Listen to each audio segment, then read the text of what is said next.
जय श्री कृष्ण सा। आप सभी का मेरे चैनल पर स्वागत है। आइए सुनते हैं वैभव लक्ष्मी की कथा। एक बड़ा शहर था। इस शहर में लाखों लोग रहते थे। पहले के जमाने के लोग साथ साथ रहते थे और एक दूसरे के काम आते थे।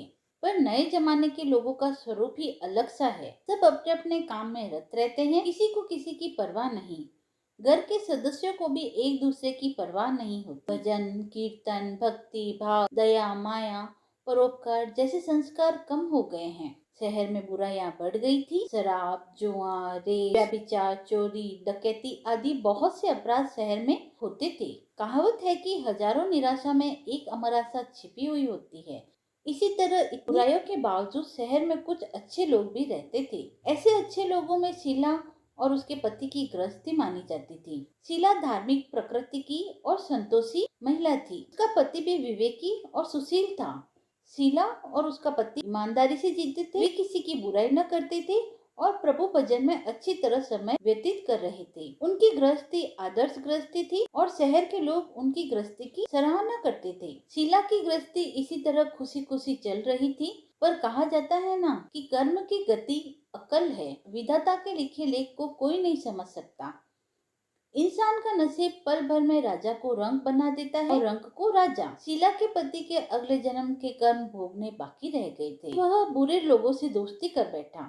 वह जल्द से जल्द करोड़पति होने के ख्वाब देखने लगा। इसीलिए वह गलत रास्ते पर चल निकला और करोड़पति की बजाय रोडपति बन गया। यानी रास्ते पर भटकते भिखारी जैसी उसकी स्थिति हो गई। शहर में शराब जुआ रेस चरस गांजा आदि बुराइयां फैली हुई थी। उसमें शीला का पति भी फंसता गया। दोस्तों के साथ उसे भी शराब की आदत लग गई। जल्द से जल्द पैसे वाला बनने के लालच में दोस्तों के साथ रेस जुआ भी खेलने लगा। इस तरह बचाई हुई धनराशि पत्नी के गहने सब कुछ रेस और जुए में गवा बैठा। समय के परिवर्तन के साथ घर में दरिद्रता और भुखमरी फैल गई। उसे खाने की बजाय 2 वक्त के भोजन के लाले पड़ने लगे और शीला को पति की गालियां खाने का वक्त आ गया। शीला सुशील और संस्कारी स्त्री थी। उसको पति के बर्ताव से बहुत दुख हुआ, किंतु वह भगवान पर भरोसा करके बड़ा दिल रखकर दुख सहने लगी। कहा जाता है कि सुख के पीछे दुख और दुख के पीछे सुख आता ही है, इसीलिए दुख के बाद सुख आएगा ही। ऐसी श्रद्धा के साथ शीला प्रभु भक्ति में लीन रहने लगी। इस तरह शीला असह्य दुख सहते से प्रभु भक्ति में वक्त बिताने लगी। अचानक एक दिन दोपहर में उसके द्वार पर किसी ने दस्तक दी। शीला सोच में पड़ गई, मुझे जैसे गरीब के घर इस वक्त कौन आया होगा। फिर भी द्वार पर आए हुए अतिथि का आदर करना चाहिए। ऐसे आर्य धर्म के संस्कारों वाली शीला ने खड़े होकर द्वार खोला। देखा तो एक माँ खड़ी थी। वे बड़ी उम्र की लगती थी, किंतु उनके चेहरे पर अलौकिक तेज निखर रहा था। उनकी आंखों में से मानो अमृत बह रहा हो। उनका भव्य चेहरा करुणा और प्यार से छलकता था। उनको देखते ही शीला के मन में अपार शांति छा गई। वैसे शीला इस माची को पहचानती न थी, फिर भी उनको देखकर शीला के रोम रोम में आनंद छा गया। शीला माची को आदर के साथ घर में ले आई। घर में बैठने के लिए कुछ भी न था। शीला ने सकुचाकर एक फटी हुई चादर पर उनको बिठाया। माची ने कहा, क्यों शीला, मुझे पहचाना नहीं? शीला ने सकुचाकर कहा, हाँ, आपको देखते ही बहुत खुशी हो रही है, बहुत शांति हो रही है। ऐसा लगता है कि मैं बहुत दिनों से जिसे ढूंढ रही थी वे आप ही है, पर मैं आपको पहचान न सकी। माजी ने हंसकर कहा, क्यों भूल गई? हर शुक्रवार को लक्ष्मी जी के मंदिर में भजन कीर्तन होते हैं, तब मैं भी वहाँ आती हूँ और हर शुक्रवार को हम मिलते हैं। पति गलत रास्ते पर चढ़ गए। तब से शीला बहुत दुखी हो गई थी और दुख की मारी वह लक्ष्मी जी के मंदिर में भी नहीं जाती थी। बाहर के लोगों के साथ नजर मिलाते भी उसे शर्म लगती थी। उसने याददाश्त पर जोर डाला पर उसे माजी याद न आई। तभी माजी ने कहा, तू लक्ष्मी जी के मंदिर में कितने मधुर भजन गाती थी, अभी अभी तू दिखाई नहीं देती, इसीलिए मुझे हुआ कि तू क्यों नहीं आ रही है, कहीं बीमार तो नहीं हो गई। ऐसा सोचकर मैं तुझसे मिलने चली आई हूँ। माची के अति प्रेम भरे शब्दों से शीला का हृदय पिघल गया। उसकी आंखों से आंसू आ गए। माजी के सामने वह बिलक बिलक कर रोने लगी। यह देखकर माजी शीला के नजदीक आई और उसकी सिसकती पीठ पर प्यार भरा हाथ फेरकर उसे सांत्वना दी। माजी ने कहा, बेटी, सुख और दुख तो धूप छांव जैसे होते हैं। धैर्य रखो बेटी। और तुझे परेशानी क्या है? तेरे दुख की बात मुझे सुना, तेरा मन हल्का हो जाएगा और तेरे दुख का कोई उपाय भी मिल जाएगा। माँ जी की बात सुनकर शीला के मन को शांति मिली। उसने माँ जी से कहा, माँ, मेरी गृहस्थी में भरपूर सुख और खुशियाँ थी। मेरे पति भी सुशील थे। अचानक हमारा भाग्य हमसे रूठ गया। मेरे पति बुरी संगति में फंस गए और बुरी आदतों के शिकार हो गए तथा अपना सब कुछ गंवा बैठे तथा अब हमारी रास्ते की भिखारी जैसी हालत हो गई है। यह सुनकर माँ जी ने कहा, ऐसा कहा जाता है कि कर्म की गति न्यारी होती है। हर इंसान को अपने कर्म भुगतने ही पड़ते हैं। इसीलिए तू चिंता मत कर। अब तो कर्म भुगत चुकी है।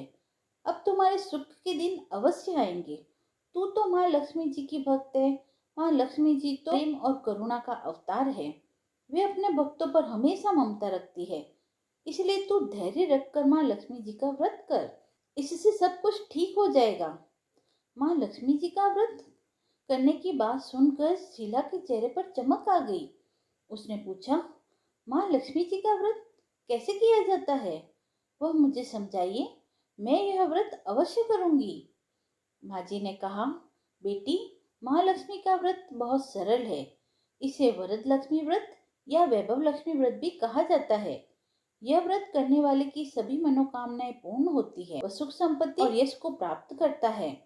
ऐसा कहकर माँ जी वैभव लक्ष्मी व्रत की विधि कहने लगी। बेटी, वैभव लक्ष्मी व्रत वैसे तो सीधा साधा व्रत है, किंतु कई लोग यह व्रत गलत तरीके से करते हैं, अतः उसका फल नहीं मिलता।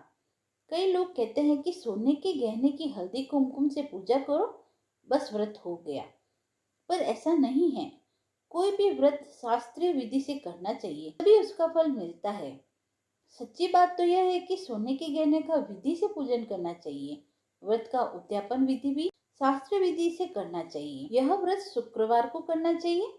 प्रातः काल स्नान करके स्वच्छ कपड़े पहनो और सारा दिन जय माँ लक्ष्मी का रटन करते रहो। किसी की चुगली नहीं करनी चाहिए। शाम को पूर्व दिशा में मुंह करके आसन पर बैठ जाओ। सामने पाटा रखकर उस पर रुमाल रखो। रुमाल पर चावल का छोटा सा ढेर बनाओ। उस ढेर पर पानी से भरा तांबे का कलश रख दो। कलश पर एक कटोरी रखो। उस कटोरी में सोने का गहना रखो। सोने का ना हो तो चांदी का भी चलेगा। चांदी का ना हो तो नकद रुपया ही चलेगा। बाद में घी का दीपक जलाकर अगरबत्ती सुलगा कर रखो। माँ लक्ष्मी जी के बहुत से स्वरूप हैं और माँ लक्ष्मी जी को श्री यंत्र अति प्रिय है। अतः वैभव लक्ष्मी के पूजन विधि के वक्त सर्वप्रथम श्री यंत्र और लक्ष्मी जी के विविध स्वरूपों का सच्चे दिल से दर्शन करो। उसके बाद लक्ष्मी स्तवन का पाठ करो। बाद में कटोरी में रखे हुए गहने या रुपए को हल्दी कुमकुम और चावल चढ़ाकर पूजा करो और लाल रंग का पुष्प चढ़ाओ। शाम को कोई मीठी चीज बनाकर उसका प्रसाद रखो। न हो सके तो शक्कर या गुड़ भी चलेगा। फिर आरती करके 11 बार सच्चे हृदय से जय माँ लक्ष्मी बोलो। बाद में 11 या 21 शुक्रवार यह व्रत करने का दृढ़ संकल्प माँ के सामने करो और आपकी जो मनोकामना हो वह पूरी करने को माँ लक्ष्मी जी से विनती करो। फिर माँ का प्रसाद बांट दो और थोड़ा सा प्रसाद अपने लिए रख दो। अगर आप में शक्ति हो तो सारा दिन उपवास रखो और सिर्फ प्रसाद खाकर शुक्रवार का व्रत करो। और शक्ति न हो तो एक बार शाम को प्रसाद ग्रहण करते समय खाना खा लो। अगर थोड़ी भी शक्ति न हो तो 2 बार भोजन कर सकते हैं। बाद में कटोरे में रखा गहना या रुपया ले लो। कलश का पानी तुलसी की क्यारी में डाल दो और चावल पक्षियों को डाल दो। इसी तरह शास्त्रीय विधि से व्रत करने से उसका फल मिलता है। इस व्रत के प्रभाव से सब प्रकार की विपत्तियां दूर हो जाती है और आदमी मालामाल हो जाता है। संतान न हो तो संतान की प्राप्ति होती है। सौभाग्यवती स्त्रियों का सौभाग्य अखंड रहता है। कुंवारी लड़कियों को मन भावन पति मिलता है। शीला यह सुनकर आनंदित हो गई। फिर पूछा, माँ, आपने वैभव लक्ष्मी व्रत की जो शास्त्रीय विधि बतलाई है वैसे मैं अवश्य करूंगी, किंतु इसकी उद्यापन विधि क्या है, यह भी कृपा करके बतलाइए। माँ जी ने कहा, 11 या 21 जो मन्नत मानी हो उतने शुक्रवार यह वैभव लक्ष्मी व्रत पूरी श्रद्धा और भावना से करें। व्रत के आखिरी दिन शुक्रवार को खीर का नैवेद्य बनाओ पूजा विधि हर शुक्रवार को करते हैं वैसे ही करनी चाहिए। पूजन विधि के बाद श्रीफल फोड़ो और कम से कम 7 कुंवारी या सौभाग्यशाली स्त्रियों को कुमकुम का तिलक करके वैभव लक्ष्मी व्रत एक एक पुस्तक उपहार में देनी चाहिए और सबको खीर का प्रसाद देना चाहिए। फिर धन लक्ष्मी स्वरूप, वैभव लक्ष्मी स्वरूप माँ लक्ष्मी जी की छवि को प्रणाम करें। माँ लक्ष्मी जी का यह स्वरूप वैभव देने वाला है। प्रणाम करके मन ही मन भावुकता से माँ की प्रार्थना करते वक्त कहे, हे माँ धन लक्ष्मी, हे माँ वैभव लक्ष्मी, मैंने सच्चे हृदय से आपका व्रत पूर्ण किया है, तो हे माँ हमारी मनोकामनाओं को पूर्ण कीजिए, हमारा सबका कल्याण कीजिए। जिसे संतान न हो उसे संतान देना, सौभाग्यशाली स्त्रियों का सौभाग्य अखंड रखना, कुंवारी कन्याओं को मन भावन पति देना। आपका यह चमत्कारी वैभव लक्ष्मी व्रत जो करे उसकी सब विपत्तियां दूर करना, सबको सुखी करना। हे माँ आपकी महिमा अपरंपार है। माँ जी के पास से वैभव लक्ष्मी व्रत की शास्त्रीय विधि सुनकर शीला भाव विभोर हो उठी। उसे लगा मानो सुख का रास्ता मिल गया हो। उसने आंखें बंद करके मन ही मन उसी क्षण संकल्प लिया कि हे वैभव लक्ष्मी माँ, मैं भी माँ जी के कहा अनुसार श्रद्धा पूर्वक शास्त्रीय विधि से वैभव लक्ष्मी व्रत 21 शुक्रवार तक करूंगी और व्रत की शास्त्रीय रीति के अनुसार उद्यापन भी करूंगी। शीला ने संकल्प करके आंखें खोली तो सामने कोई न था। वह विस्मित रह गई कि माँ जी कहाँ गई। यह माँ और कोई नहीं, साक्षात लक्ष्मी जी थी। शीला लक्ष्मी जी की भक्त थी, इसलिए अपने भक्त को रास्ता दिखलाने के लिए माँ लक्ष्मी माँ जी का स्वरूप धारण करके शीला के पास आई थी। दूसरे दिन शुक्रवार था। प्रातःकाल स्नान करने के पश्चात कपड़े पहनकर शीला मन ही मन श्रद्धा और पूरे भाव से जय माँ लक्ष्मी का मन ही मन रटन करने लगी। सारा दिन किसी की चुगली नहीं की। शाम हुई तब हाथ पांव मुंह धोकर शीला पूर्व दिशा में मुंह करके बैठी। घर में पहले तो सोने के बहुत से गहने थे, पर पति के गलत रास्ते पर चले जाने से सभी गिरवी रख दिए गए। पर नाक की पुल्ली बच गई थी। नाक की पुल्ली निकालकर उसे धोकर शीला ने कटोरी में रख दिया। सामने पाटे पर रुमाल रखकर मुट्ठी भर चावल का ढेर किया। उस पर तांबे का कलश पानी भरकर रखा। उसके ऊपर कील वाली कटोरी रखी। फिर विधि पूर्वक वंदन, स्तवन, पूजन वगैरह किया और घर में थोड़ी सी शक्कर थी, वह प्रसाद में रखकर वैभव लक्ष्मी व्रत किया। यह प्रसाद पहले पति को खिलाया। प्रसाद खाते ही पति के स्वभाव में अंतर आ गया। उस दिन उसने शीला को मारा नहीं, सताया नहीं। शीला को बहुत आनंद हुआ। उसके मन में वैभव लक्ष्मी व्रत के लिए श्रद्धा और बढ़ गई। शीला ने पूर्ण श्रद्धा भक्ति से 21 शुक्रवार तक व्रत किया। 21वें शुक्रवार को विधि पूर्वक उद्यापन विधि करके 7 स्त्रियों को वैभव लक्ष्मी व्रत की 7 पुस्तकें उपहार में दी। फिर माता जी के धन लक्ष्मी स्वरूप की छवि को वंदन करके भाव से मन ही मन प्रार्थना करने लगी, हे माँ धन लक्ष्मी, मैंने आपका वैभव लक्ष्मी व्रत करने की मन्नत मानी थी, वह आज पूर्ण किया है। हे माँ मेरी हर विपत्ति को दूर करो, हमारे सबका कल्याण करो। जिसे संतान न हो उसे संतान देना, सौभाग्यवती स्त्रियों का सौभाग्य अखंड रखना, कुंवारी कन्याओं को मन भावन पति देना। जो कोई आपका यह चमत्कारी वैभव लक्ष्मी व्रत करे उसकी सब विपत्तियां दूर करना, सबको सुखी करना। हे माँ आपकी महिमा अपरंपार है। ऐसा बोलकर लक्ष्मी जी के धन लक्ष्मी स्वरूप की छवि को प्रणाम किया। इस तरह शास्त्रीय विधि से शीला ने श्रद्धा से व्रत किया और तुरंत ही उसे फल मिला। उसका पति सही रास्ते पर चलने लगा और अच्छा आदमी बन गया तथा कड़ी मेहनत से व्यवसाय करने लगा। धीरे धीरे समय परिवर्तन हुआ और उसने शीला के गिरवी रखे गहने छुड़ा लिए। घर में धन की बाढ़ सी आ गई। घर में पहले जैसे सुख शांति छा गई। वैभव लक्ष्मी व्रत का प्रभाव देखकर मोहल्ले की दूसरी स्त्रियां भी शास्त्रीय विधि से वैभव लक्ष्मी का व्रत करने लगी।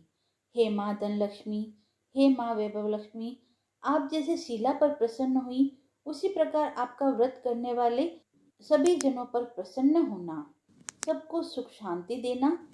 जय धन लक्ष्मी माँ, जय वैभव लक्ष्मी माँ।